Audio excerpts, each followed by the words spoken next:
Hello नमस्कार मंडळी, तुम्हाला व्हिडिओमध्ये बघायला भेटणार आहे गुलाबजामू, शेव चिवडा आणि शंकरपाळे. आणि हे वड्या ते मी आज केलेलं आहे, कारण हॉस्टेलवर जाण्यासाठी मुलीला डब्बा द्यायचा होता. त्याच्यामुळे आळूच्या पानाच्या वड्या आणि पोळ्या मी केलेल्या आहे गरमागरम. आणि हॉस्टेलवर मुलांची काय कहाणी असते, काही खूप अवघड जीवन असतं त्यांचं, त्यांना खायला पण भेटत नाही एखाद्या वेळेस. म्हणून ते इथून आपल्याला जेवढं होईल तेवढं करून देते.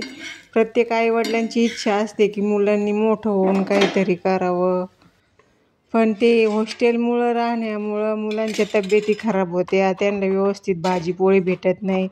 हॉस्टेलवर म्हणजे मेसचे जे असते बाया, त्या पण इतकी घाण भाजी देते की चवसुद्धा नसते त्या भाजींना. पण मजबुरीनं मुलांना खावं लागतं, कारण घरापासून खूप दूर राहतात मुलं.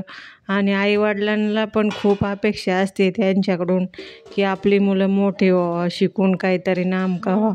पण हे अशा जेवणामुळं आणि व्यवस्थित सोय नसल्यामुळं मुलांची तब्येत खराब होते.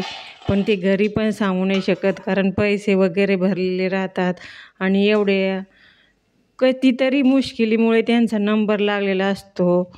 त्याच्यामुळं हॉस्टेलमधल्या ज्या बाया कामं करतात ना, त्यांनीसुद्धा काळजी घ्यायला पाहिजे की लोकांची सोन्यासारखे लेकरं बाहेर राहतात, निदान व्यवस्थित जेवण आपण पैसे घेतो त्याचे, का ते काही फ्रीमध्ये थोडीच जेवायला येतात आपल्याकडे, असं काही नाही ना. म्हणून हे चिवडा, शंकरपाळे, गुलाबजामू वगैरे आपण आपल्या पद्धतीने देतच असतो.